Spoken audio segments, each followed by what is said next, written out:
Call the meeting to order. Please stand for the Pledge of Allegiance. I pledge allegiance to the flag of the United States of America and to the republic for which it stands, one nation, under God, indivisible, with liberty and justice for all.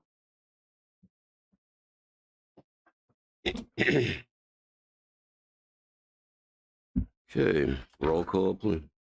Ms. Spiritu? Here. Mr. Gorbetz? Here. Mrs. Laird? Here. Mr. Price? Here. Ms. Ray? Here. Approve or amend and sign the minutes of the regular meeting held July 26th, 2021. I move to approve. Moved by Ms. Laird, Second. second by Mrs. Ray. Any questions regarding the minutes? Concerns? Roll call, please. Ms. Laird? Yes. Mr. Price? Yeah. Ms. Oh. Ray? Yes. Ms. Spiritu? Mr. Gorbetz? Yes. Motion carries. Walk-on item. I do have one, Mr. Gorbetz, with the board's pleasure. I had a late resignation. It's at your place. Allison Eaglin is resigning her position at Fremont Middle School. I'd like to add that to item 11 on the agenda, so you can make note of that, please. Thank you. That's only a walk on the site this evening.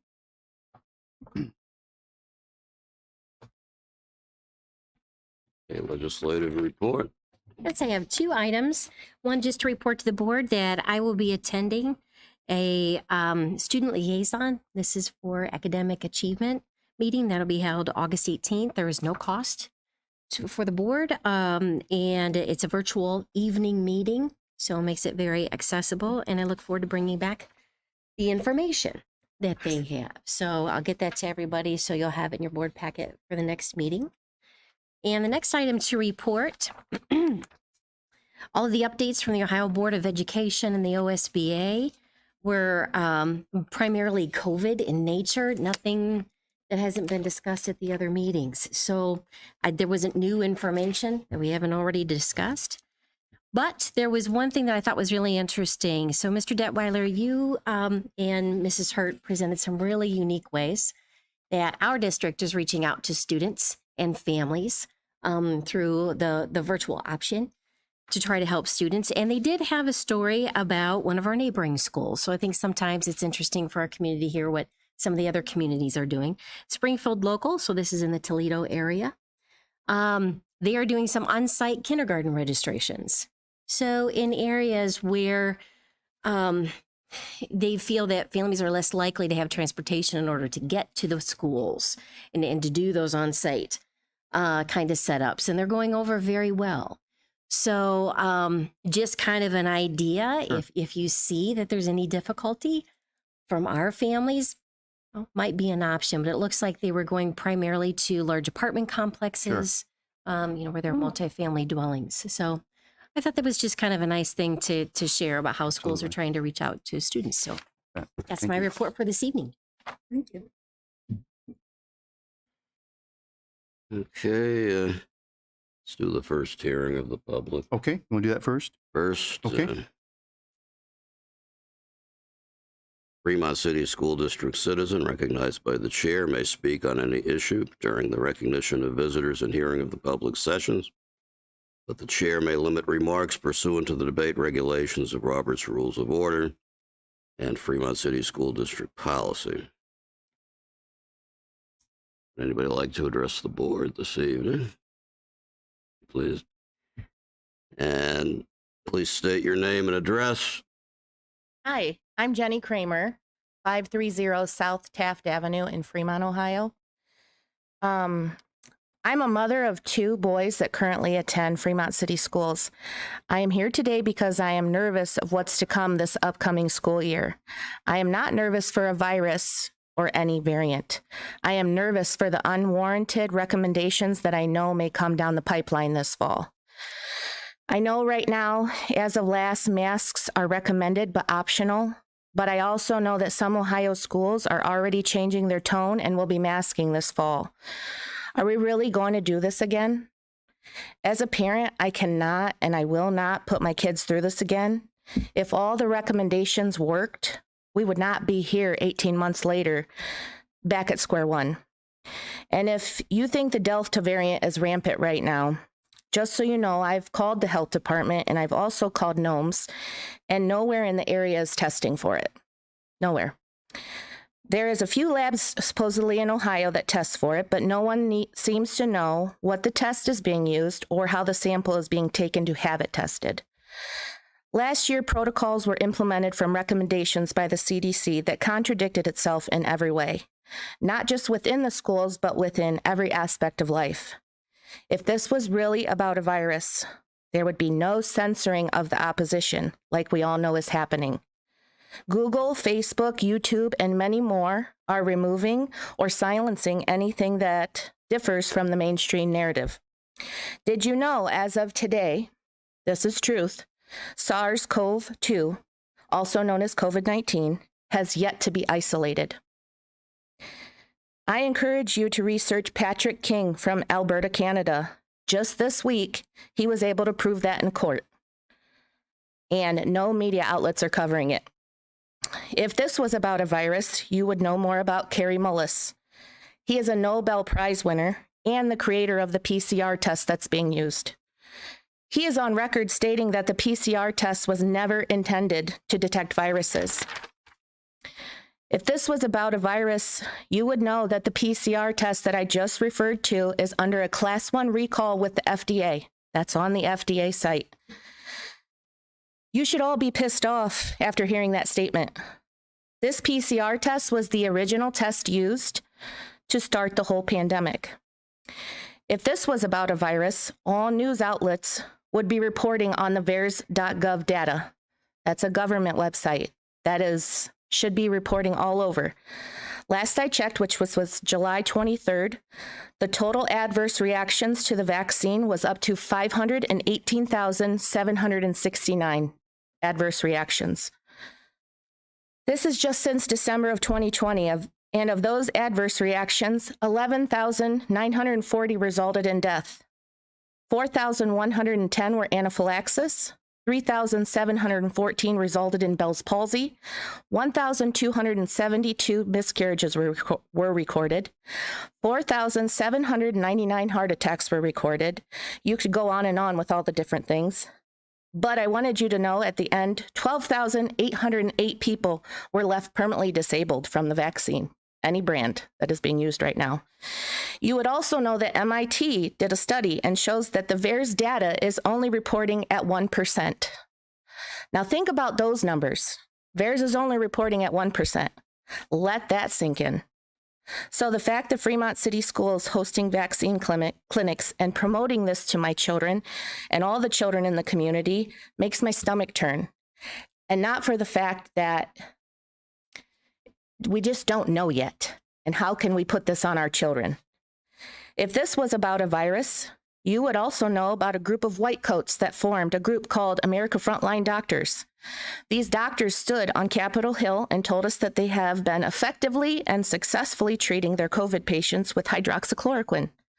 These doctors were immediately censored, and hydroxychloroquine was banned from all use. You would also know that there are many alternative methods to treat COVID. But if there are alternative methods known, then their emergency use authorization falls apart, and then they can't push their vaccine anymore. Why do you think there is a new variant right now? Especially in the middle of summer, when everyone is soaking in as much vitamin D as they can be. In my opinion, none of this is about a virus. And I know I'm going to get looks for this, but I think it's psychological warfare. The lockdowns, the masks, the social distancing, the quarantines, the vaccines. These are all violations of our basic human rights. How far are we going to let the government push us?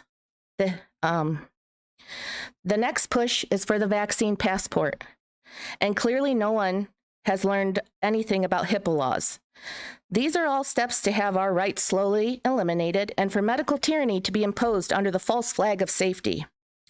Once you give in to all these things and you no longer have control of your bodily autonomy, are you truly free anymore? So if you think you are doing all this in the name of science, you're not. It's all a part of being compliant. Listen, I know this is a lot to take in. Just know that these few facts I've stated are just the tip of the iceberg in my research. My eyes are open now, and I can't sit back and watch anymore. I truly encourage you to all do your own research, and I challenge you to try and prove me wrong. Mr. Detweiler has my emails. If anyone would like to contact me, I will cite everything I have. And like I said, most of it is from government websites. The media is just not reporting on it. I hope my speech prompts you to start questioning everything. And by doing so, you take this all into consideration before making decisions which you claim are the best for our children. And that's when I want to end it. And I appreciate your time. I know my opinion is not one that everyone agrees with, but these are all facts on government websites. And I do really hope you look into things, and I would be happy to send you the websites and what I found. And it really is, it's damning information. Okay, Thank you.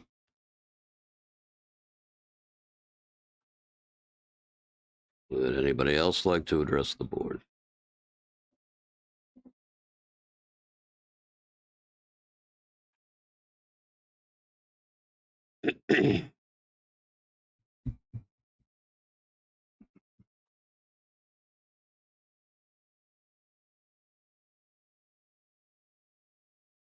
Good evening. My name's Chris Mullis. I live at 28 Pinewood Drive.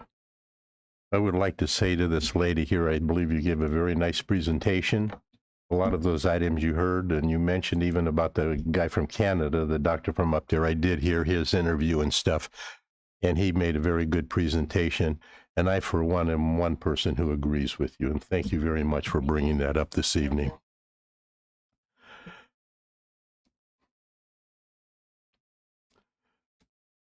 Okay, first I would like to say that when I substituted in the school district in Fremont, Ohio, I found that the quality of education that the students were receiving was exceptional. And I found that the students were exceptional. Students of the month who came to the Lions Club meetings possessed life skills, knowledge, determination for lifelong success due primarily to their home life, parents, and schools. Unfortunately, for some of the students who are not as fortunate, they must be guided by quality schools and quality teachers. And I hope that with what's coming around and going around with different types of education that wants to be brought into the schools and whatever, that we remember those students are going to need the extra help. The next thing I would like to talk about is in Minnesota, fourth grade students were told to hide equity survey questions from parents.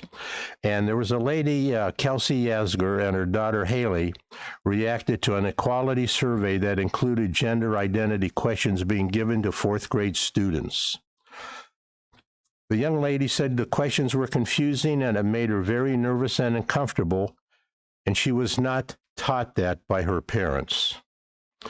When students given a quality survey didn't understand some of the questions, they were told by the teacher in Sartell St. Stephen's School District not to repeat the survey questions to their parents. If you don't understand the question or word, just put in whatever you think it means. The survey asked questions that some students didn't understand. Even after hearing an explanation from their teachers, some still couldn't comprehend the survey questions. And this brings up a lot of items that with this are included in the critical race theory agenda that wants to be presented to the schools. And I hope that whenever you hear a new word or a new phrase of something that somebody wants to bring into the schools, you study it completely. I know when I was in school and I was a youngster in grade school in the late 40s and early 50s, we talked a lot about culture and people, how people were different, how they raised, how they lived and whatever. And I can't understand how we've gotten from this type of education over to the extreme type of education that we have. She explained further that due to the lack of transparency from the school district and from Equity Alliance Minnesota, the third party that administered the survey, parents were not informed of the questions being asked to the students. The young lady's mother said, "I do want to say, though, I believe that this wasn't a single case that her teacher made the decision. We have had information that this came from the administration. Equality Alliance of Minnesota instructed them to make sure the children did not share the information with their parents, and that they should pose a great concern in any parent's eyes. So I hope when something comes in new to our district, you have a full understanding what it means. There may be a term or a phrase that is thrown out, and it may mean one thing to you. It may mean another term to Daniel Webster, and it may mean a different things to me."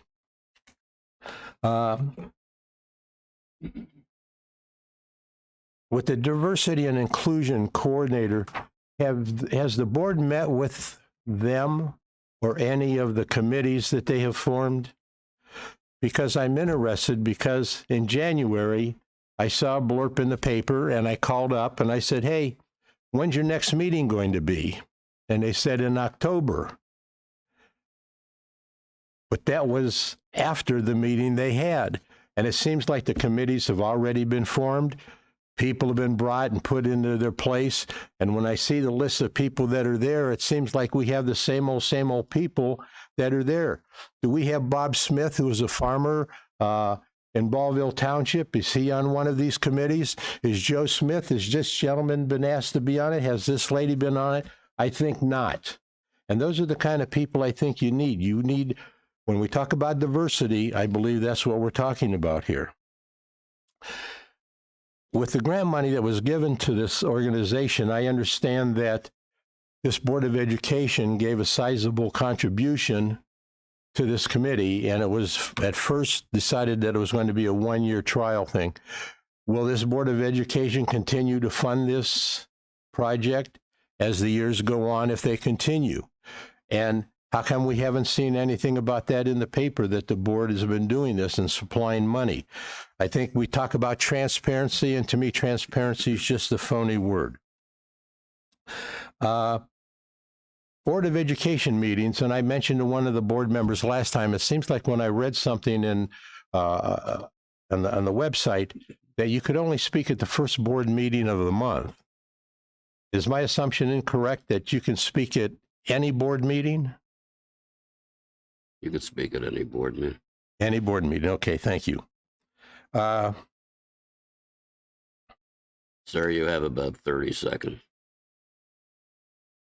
Okay, with a lot of things changing and what's coming in and with new textbooks coming in and whatever, can the public view curriculum? Can they get copies of curriculum for certain subjects and certain classes to see what they're teaching? Can parents visit the classroom? And there was a number of issues when people were going and their children were on virtual education, and the mom and dad walked into the room and started listening to what the teacher was expounding to these students that should not have been part of the curriculum.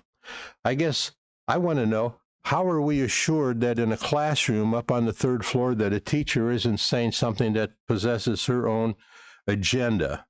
And I know we have supervisors that go around and check on them, but you know, you can't watch everybody 100% of the time. I've lived here now for 11 years, and I want you to know that when I left the Cuyahoga Falls School District, we had a very bad situation where they were closing down one of the 3 middle schools. People were outraged and whatever, and the board members quit. I appreciate the job that you folks do. I appreciate the efforts that you put in on your part. Coming with the next board meetings, I would hope that if you have students inside the school for actual learning, that you keep the board meetings open. If you go to all virtual education, then I think maybe you could just take and run this on your visual thing. But if you have students in schools, I think the board meeting should be open. Thank you very much. I appreciate that.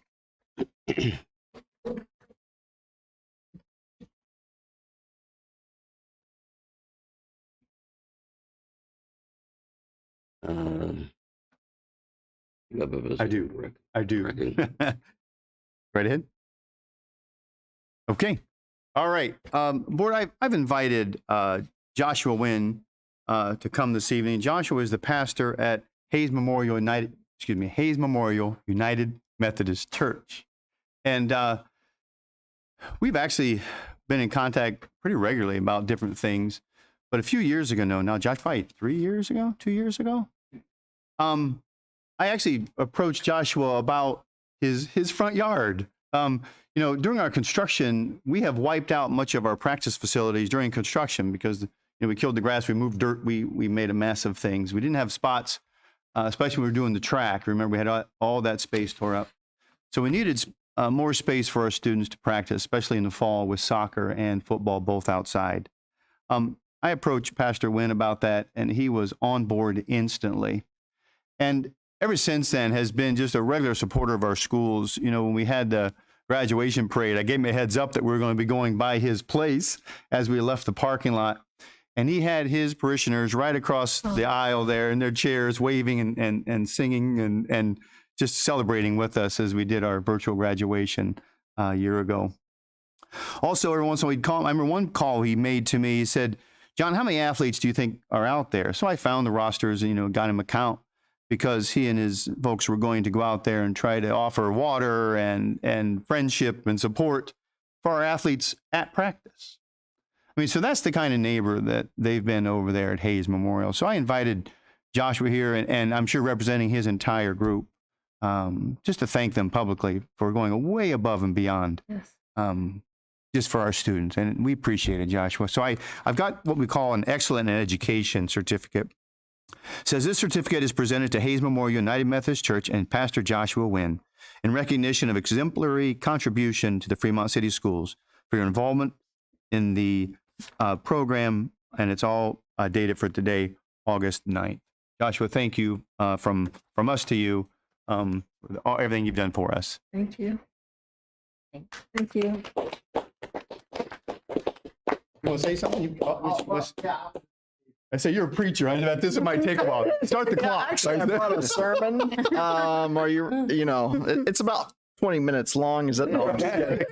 Yeah, 5 minutes. Mr. Wallace would not appreciate if you got more than 5 minutes. Let's just say it. I just want to say I know my mom was on the Board of Education for some time growing up. I know how hard your job can be.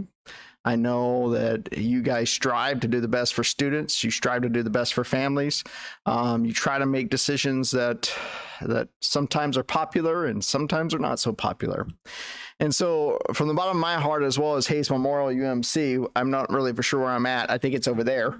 I don't know. But the church behind the Y, thank you for what you do. And if you ever need anything, we're here to help as much as we can. That's all I've got to say. Thank you, Josh. Thank you. Thank you. Thank you. All right, Mr. Gorbitz, if I may continue on my superintendent's report. I'd like to send my regrets for Mr. Bucci. Mr. Bucci had planned the last 2 meetings to come and speak to the board about the Charles Woodson weekend. He's had, unfortunately, family issues, health issues that he had to cancel. So he called me yesterday, but it is going well. We have a great weekend planned. The Friday night football game will be quite an event. It's going to be very exciting. Mr. Woodson is coming. We'll be unveiling some surprises for him and honoring him that night. Then Saturday afternoon, there's an event at Journeys with Bobby Carter. And then Saturday evening, the Fremont Foundation is having an event at the Country Club. So lots coming up. That's that first weekend in September. It's the Sandusky game, which seems appropriate. So it's just going to be quite a blowout. So looking forward to that. I also mentioned, too, before I came to tonight's meeting, I had a chance to see Charles Woodson's acceptance speech. If you haven't seen it, it's worth seeing. He really made us proud. And one of his last comments was, I grew up in Fremont, Ohio, and that's where I started, and I'm finishing in Canton, Ohio.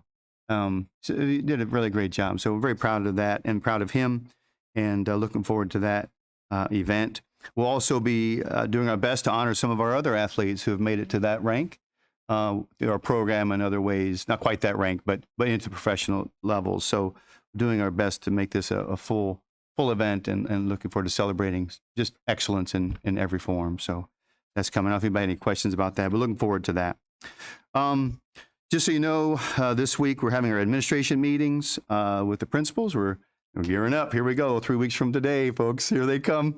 And as someone mentioned already, our just so everybody knows, our COVID stance is kind of what it's always been, right? So far, right? We're recommending masks. We'll continue to do thorough cleaning and hand washing and sanitizing. One thing that is different right now, and I've cleared it with our attorney and even our insurance company, is the mask on the buses. That is a federal mandate. And in this case, the federal mandate does trump the state recommendations. So I met with all the county superintendents this morning, and we all compared notes, and we were all on the same page as far as what we've heard from our own legal counsel and insurance companies, that that liability on the buses is not going to be covered. So I just don't think it's wise that we kind of risk that and put the district in a position of just legal liability. So we will mask on buses. But then in the buildings, we will just recommend highly that staff and students mask up as much as possible. So that's that. I have invited Troy Mullen, our diversity and inclusion officer, to come to our next work session. Hadn't got back to me to confirm yet, but that is on the agenda, so you do know that. So we can certainly be transparent with everything we're doing. Trying to think if that's all of my report. I think it is. Anybody have any questions about anything? Mr. Detweiler, Yes, ma'am. just want to clarify. So far, we've maintained whatever the government mandate has been, Right. and I hope we continue that. That so long as the government has something as a guideline, then we have it as a guideline. Right. If the government decides to put something as a mandate, we already know legally our hands are tied in those circumstances. As a school board, we Sure. don't have legal authority. But so long as it's not a mandate, I hope that we keep that position. Absolutely. And And I that's just my want to intent. Yep. just want to provide, because I'm sure we're hearing a lot. The woman here tonight's not course. been the only, and Absolutely. the other side is equally concerned. So I Absolutely. think if they just know what can they expect from us, that in of itself, I think provides some comfort that if it's guideline, we're guideline. Unless it's mandate, Yep. there's no mandate. Absolutely. Is that fair Absolutely. enough? Absolutely. Thank you for clarifying. So masks will be worn on the bus. On the school bus right now, yes, because it's considered public transportation, and the federal law is pretty clear on that. And actually, we've had several of the county soups, and we pushed back, and because there's some state law that says school buses aren't public transportation. So, but we have clarified that, at least the latest word I had was that federal law in this case does trump state law. So that's kind of where we are. That's the latest. Okay. Thank you. All right, Mr. Gorbis, if I may continue. Continue. Thank you very much. On to item one, board, we have sizable donations. You see we've added on our PTO, and you have a breakdown of those at your place. A tremendous effort by our parents to help us fund extra activities in our schools. Also, we've got the William F. Randolph III washing machine, the Parkview Care Center, $100. Yvonne Vogel, $100 worth of materials. She's finally kind of hanging up her tutor shoes. Yvonne called me this last week and said, I've got some stuff. Do you want it? I said, bring it. We'll take it. Then I've said PTOs, as I mentioned, and then our athletic and music boosters. And look at that athletic booster count and the music booster count, just, tens of thousands of dollars. So and it's all volunteer work. They just work because they love our students and love our programs. So if I could have a motion for those this evening. Thank you, Mr. Gorbetz. Do we have a motion to approve item 1? Moved by Mrs. Ray, Second. second by Mrs. Espiritu. Are there any other questions or comments regarding our donation? Roll call, please. Ms. Ray, Yes. Mrs. Spiritu, Yes. Ms. Laird, Yes. Mr. Price, Yes. Mr. Gorbetz. Yes, motion carries with our appreciation. Thank you, Mr. Gorbetz. Item 2 I would like to explain this just for a minute. I did send some information, but I think for our public's sake, they should hear what's going on here. What I'm asking you to approve tonight is an urgent necessity for non-competitive bidding. The law is very clear that schools have to bid out projects beyond a certain dollar amount. There are instances, though, where we can be excused from that criteria because of situation. And here's the situation. This building's heating, venting, and air conditioning system has been on the fritz for about 3 years. We put a lot of money into it, trying to get it up to speed, and it just has been a real struggle. As of right now, it's running on a straight thermostat. I mean, it is set, it runs, it turns off at a certain time and on at a certain time. There are no individual controls in this building, so it's not running as efficiently as it could. The systems that we have now in all 5 of our other buildings are extremely sophisticated and efficient. This motion tonight will allow us to use the same contractor, Wadsworth Controls, that has done all 5 of our other buildings, allow us to tie in with this building. Now, unfortunately, it's a pretty costly item because it's all new thermostats, a lot of new wiring, a lot of new sensors, new computers, just software, a lot of things to make that happen in this building. But I think it's a wise move, because what that will mean is then from one system with one point of contact, even remotely, our facilities people can monitor temperatures and lights, and I'm sorry, not lights, temperatures, air conditioning, all the environmental controls in our entire district. So if you know, we actually were out, our air conditioning was out of, was kaputs in this building for a really hot week this spring. So it is time. This would definitely need some updating, but we think this is the way to go. So with your approval this evening, that will allow us to use Wadsworth Solutions for this project. And it does exceed the limit that we should be bidding, but we've run it through our attorneys, got the resolution from our attorneys, and it does match all the criteria to do so. So with your approval this evening, we'll move ahead. Okay, do we have a motion to approve item 2? So moved. Moved by Mr. Price, Second. second by Mrs. Spiritu. I have a question on that, Mr. Yes, ma'am. Detweiler. Am I correct that if we did go through a competitive bid process, we're not obligated to take anyone for any specific reason? It is still the board's discretion, correct? You don't have to take the cheapest bid. That was true in our construction project, Ms. Laird, and I'm so sorry. I don't know if I know that exactly. Now, because I know that in our CMR model, and I'm thinking maybe that's where that is, because it seemed like that was a new thing in our CMR model, because they were holding the contracts, and they're not a public entity. That allowed us to go with sometimes maybe non-low bid and some of those things through the CMR process. I don't mean just specific to construction, though. Okay. I think with vendors or anything, and with my other hat, Okay. I work with public entities. Okay. And in There's those still- cases, there's still room for Okay. discretion. For example, if one's maybe the cheapest but not providing all the features, or one is the cheapest but cannot provide all the services, Right. or may not have the efficiencies as having the same Right. vendor for each. That has been true in the past. Yes. There's flexibility for that. Right. What would the time frame be if we went with the competitive bid process? Probably a month, I would say, probably to get the specs out, because they have to come in, do a study of the whole facility and everything else. Yeah.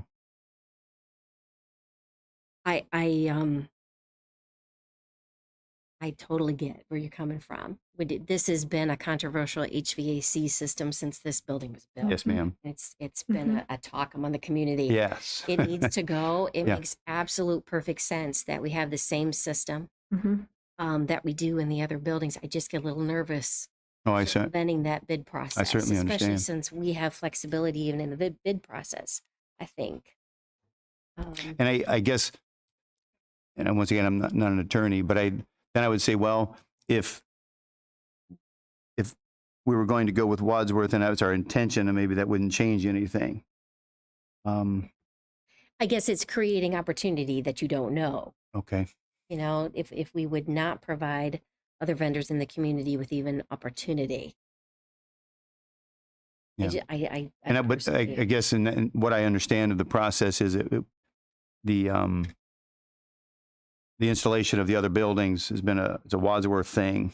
And so there'd be an awful lot to keep track of if we make sure same system, same. So what was done in the other buildings would have to be here. So It would make it much more difficult to do if we had to watch, make sure all the controls are working. The compatibility issue for us was a pretty big deal with this decision. I get it. I don't dispute the practicality whatsoever. It's just kind of a principle thing Sure. for me. I am one vote. Mm-hmm. That's all. I understand. And Wadsworth is a fabulous company. Yep. They've served us very well, so it's certainly not a reflection of that. Sure. Okay, roll call. please. Mr. Price, Yes. Mrs. Spiritu, Yes. Miss Laird, No. Miss Ray, Yes. Mr. Gorbetz, Yes. Motion carries 4-1. I want it noted, my no is to about circumventing the bid process, not the vendor whatsoever.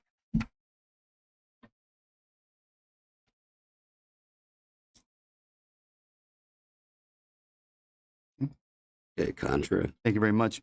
Under the contracts tonight, the first one is our Mental Health and Recovery Services Board is helping us fund our mental health counselor at Ross. This is one we've had for a few years, so your approval with that this evening would be greatly appreciated.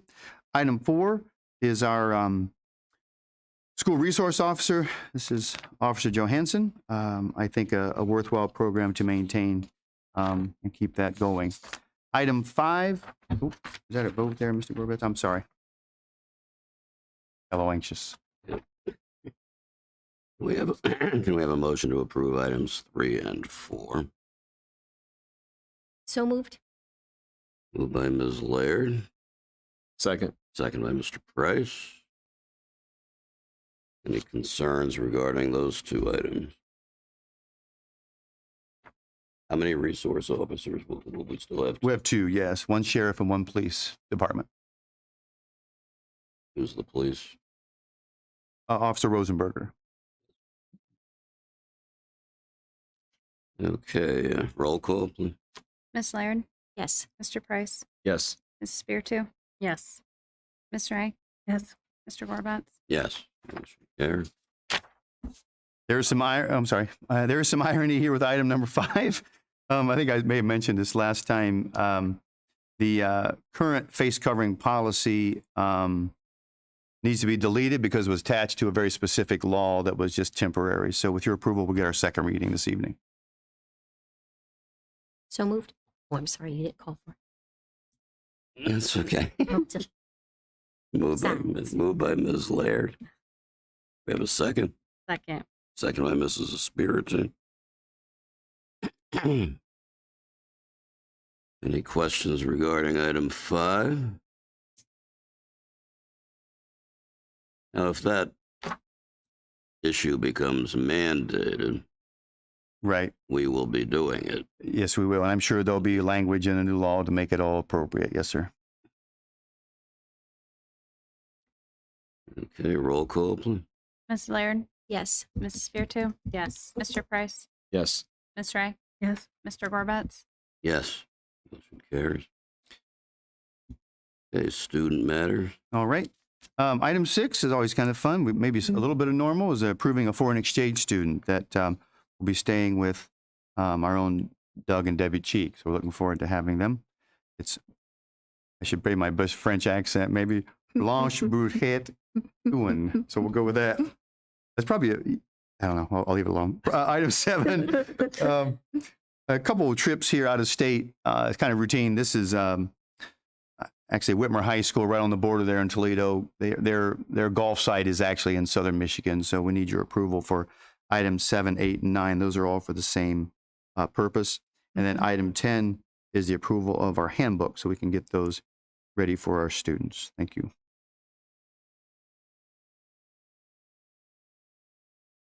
Okay, so we have a motion to approve items 6 through 10. So moved. Second. By Ms. Laird, Second. second by Mr. Price.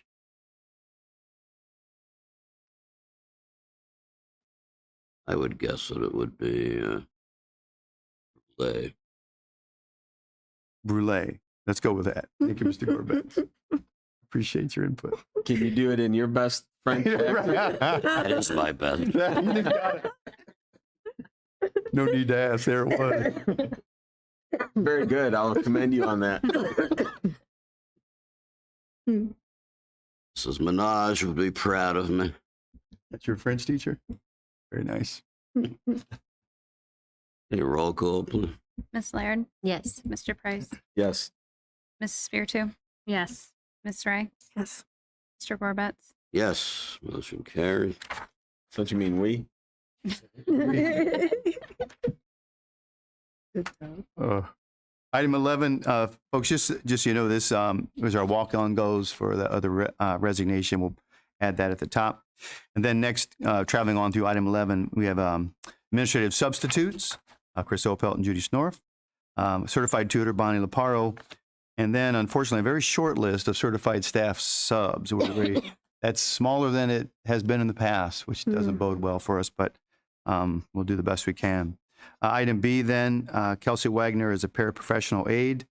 Our transportation manager substitute, James Sleek. And then support staff substitutes, also a list I wish were longer. That continues on to the next page. I'm sorry, item 12 is on the next page. Supplemental duty positions. First there we have Kylie Mears and Emily Miller as assistant cheerleading and middle school volleyball, respectively. Item 13, we have special event workers, specifically lifeguards. That is the one that continues on to the next page. Item 14, special event workers, again, under the classification of bus chaperones. I just might point out, you see sometimes there's people's names listed 3 times there. Depending on the need, it's either a volunteer position, an all-day trip, or just a regular trip. So we approve of them as all just they're ready to roll. Then item 15 are onboard instructors. These are the 3 people who have been trained to teach bus drivers. So, for example, Mr. Amway got his license this last year. I think he worked with Ashley to get the hours in. It's just like student driving. You put time on the road with the driver with you to help you learn the rules. So those folks get a little bump in their hourly rate because of the continued education and preparation for that. Item 16, we are, just so you know, the next 3, we've tried to compete a little bit. Item 16, we did leave that alone. That's our rate for administrative subs. So Chris Opelt, for example, if she covers for one of our elementary teachers over a couple days, that would be the rate. Item 17, just so you know, we did add $10 a day to that. That's actually lower than some of the districts around us. We're competing. We're kind of at that mid-range. We used to be a little higher than most, so we're trying to at least stay competitive. We also recognize that funds aren't as fluid as they should be right now for us to do that, but we think it's important to make sure we can get the subs that we need for our students. Item 18, that one actually stayed the same for our support staff substitute wages. Item 19 is our 2 status changes for Rebecca Spicer and Jason Smith. And then item 20, a conference attendance request for Mandy Miller. Thank you. Thank you. We have a motion to approve items 11 through 20. Moved by Mrs. Ray, Okay. second by Mrs. Espiritu. Any questions regarding any of those items? Concerns?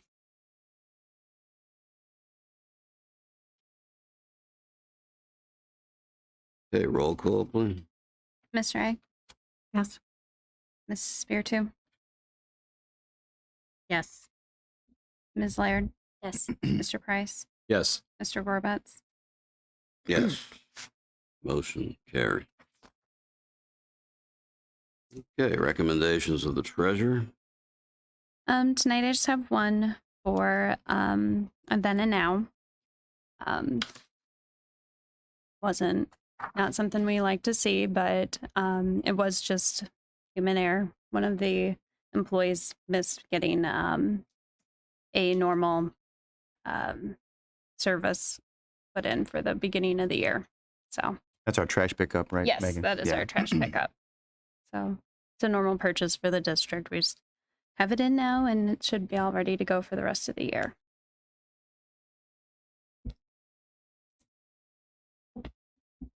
Okay, do we have a motion to approve item 21? So moved. Moved by Mr. Price, Second. second by Mrs. Spiritu. Any questions regarding item 21?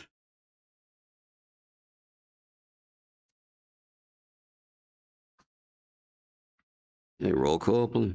Mr. Price, Yes. Mrs. Spiritu, Yes. Ms. Laird, Yes. Ms. Ray, Yes. Mr. Gorbetz. Yes. Motion carried. Board member communications and information. Mr. Price. Thank you for the pastor for the work that he's done and all the members there from Hayes Methodist for the help and the support that they've done for the schools and giving up some of their property and everything else. Like you said, John, it's great to have neighbors like that. That extenuating circumstances, it's no different than when you're at home. Sometimes you just call on that neighbor to help out a little, and here in our community, that seems to be the norm. So They love our students. yeah, It's true. so, and thank you for all the donations, especially, I mean, all of them, but the boosters, the PTOs, especially with this past year that we had. I'm thinking PTO stuff and booster stuff that wasn't normal at all. Very hard Trying to to do. get those We had no visitor policy, fundraisers, right? I mean, how do you do a fundraiser when you don't have kids in the school half the time? yeah. So, congratulations on the hard work. That was a lot of hours put in for that amount of money that was Sure. raised for our students. That's just great. So, and good luck to everybody as the school starts. I'm happy to get my wife and daughter out of the house for a little bit. Careful. My wife's in Michigan, so I'm safe saying that right now. She's not listening, so These are recorded, you know. I know. So that's all I have. Well, I mirror what Mr. Price said. Appreciate all of our donations from the community and just the support. I appreciate our neighbor, Mr. Pastor Wynn, and the church and all that they all provide to us and the support that they give. I want to say thank you to our community. Anyway, who Mr. McMillan, Mollis? yes, Mr. Mullis and Mrs. Kramer. Kramer. I'm Mrs. sorry. Kramer, okay, for their input. And we don't always agree on the same things, but that's our privilege to have our voice and have our own opinion on what we feel is right. So, we appreciate their input. And just thanks for another good year coming up. And we're just looking for miracles that everything is going to work out as best. I started to head to Sandusky, and then I heard that Erie County was pretty bad. They're under red, my son said. So I had to turn my car around and come back home because I, still feel a little challenged about, some issues that I have and to be careful. So I appreciate our board members, all the input and all the camaraderie. Thanks to Mr. Detweiler. I told my husband, don't you listen to this. I said, boy, I'll be surprised if I hope he stays, because this is quite you've been through a lot. And, we get the tail end of it, but you're right there on the front line. And for all that you've been through and all that you have to hear and trying to weigh the left and the right. And I really appreciate you're just hanging in there and doing the best you can, that you're getting the support from your fellow superintendents, and so I appreciate what you do and looking for a great year with our district, looking forward to our new curriculum that's going to be online. That sounded pretty exciting. Yep. That it's all going to be working together with those at home and in school. So I guess that's it. Thank you. Well, I echo my colleagues on the donations. That's just, that's miraculous. It truly is. And Yes. Boy, it shows how much Fremont's children are loved. They are Yes. loved. I want to thank everybody for the work that's been put into getting Yes. ready for school. Everybody, every staff member, faculty member, administrator, a lot goes into it. The kids are excited. My little grandson's very excited. Good. And I'd like to give a little bit different shout out to the Little Giants. So as I'm out and about in the community, I see our students employed. Mhm. Right. And for those who may not be aware, we have a huge shortage in the workforce. Yes. If you've gone to a restaurant that's got short hours, I was at a local restaurant this weekend, and they said, everybody just hold on, we are so short staffed right now. And that young lady happened to be, I knew, a Fremont Ross student, and boy, she was hustling. And what I've decided to do, so I'm going to challenge y'all for our Fremont Ross students. When you see them, they're doing double the work, double the tip, guys, I double the do. tip. So she got double the tip, and I just want to thank you. I think, right now we've had so many different hometown heroes. We typically think of our first responders, then our medical workers, then our teachers, and everybody's that's been through this. But right now, I think our workforce, people who choose to be in our workforce, are hometown heroes, and our students are part of that. So thank you. I would also like to thank Pastor Joshua for being such a great neighbor and helping us out, especially during this construction, and the students had somewhere to go practice. Also, the donations are great. Just thank the community, all the volunteers and the PTO, that everybody that contribute to the donations. And I would also like to thank the speakers that come in. It's nice to hear their point of view. And just like I mentioned, not everybody agrees on the points of views, but it's nice to hear for us, because we make the decision, and to see the needs of the community and the families, and it helps make decisions. And schools got here so quick. Ooh. So is everybody ready? I got 3 weeks yet. Don't ask.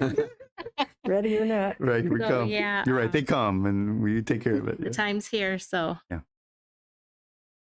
Well, it's a nice segue into what I was going to say. I was going to ask where are we at progress-wise in terms of getting ready to. I think good. We are having a horrible time finding intervention specialists. I know that's no surprise, but I've even asked all my comrades, did you have any that runners up that you could send my way? There's nothing, crickets. So we're doing the best we can. We might have to do a little creative scheduling to make it work. But if you're a young person that wanted a job right now, anything in special ed is a tremendous way to go. You will have a job. and the education is what is required for the. Well, it is a special license, so you do have to have an interventionist license for that. Still 4-year degree. So we same can as- let the public know, maybe. Right, that's right. Get that, plant that seed. So we're actually working on a couple we have a staff member that's close to getting the certifications. We might do them a temporary, and we're doing some other things to try to cover that shortfall. It's like everything else, Ms. Lair, like you said, it's just that's everywhere. I was in a meeting with the our new head of ProMedica, Dina Sievert. Yeah. Same thing, nurses, you just can't find nurses. That's a challenge.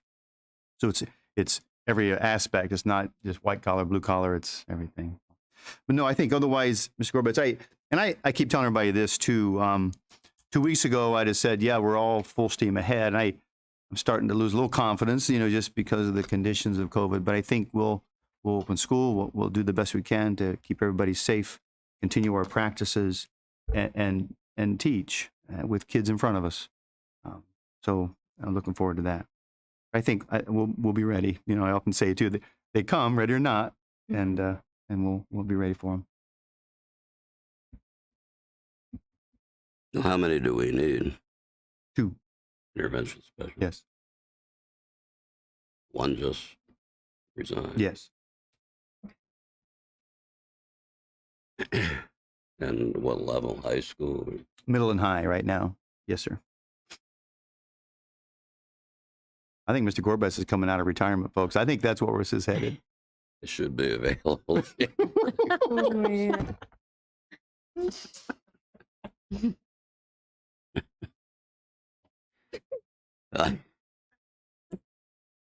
You know, the pastor kind of saved us with his giving us his facility. Oh, absolutely. We had nowhere to practice. We had nowhere to Wow. practice. This was a real thing. Wow. So when I heard that's where they were practicing, I thought to myself, it's really nice of them to let us do this.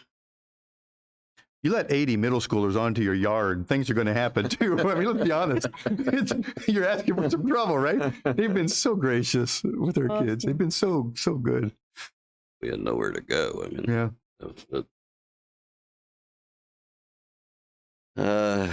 Well, I too would like to thank the people the organizations who donate Mhm. to our district. We couldn't do the things we do without that assistance, especially the boosters. Oh, tremendous.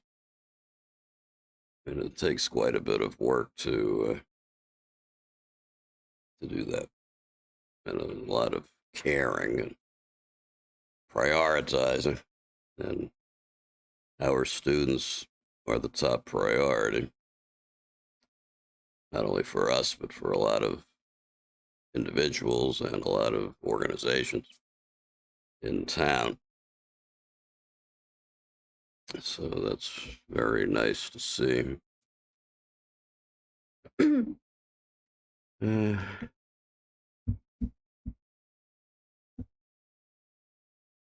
I'd like one of you guys to try to do something to alleviate the humidity between now and the next meeting. Sorry. You can you can take on that assignment. I can give you a cookie to make you feel better. Coconut macaroon, right? I'll take it. All right. Well, I'd entertain a motion to adjourn at this time. Mr. Roberts, I'd like to make a motion to go in executive session under B. One quick question. Okay, a motion has been made to adjourn to executive session for item B. We have a second. Second. Second by Mr. Price. Moved by Ms. Laird. Roll call, please. Ms. Laird, Yes. Mr. Price, Yes. Mrs. Spear too, Yes. Mrs. Ray, Yes. Mr. Corbett. Yes. Carries. We'll be back August 23rd. No business after executive session. No business. All right. Thank you.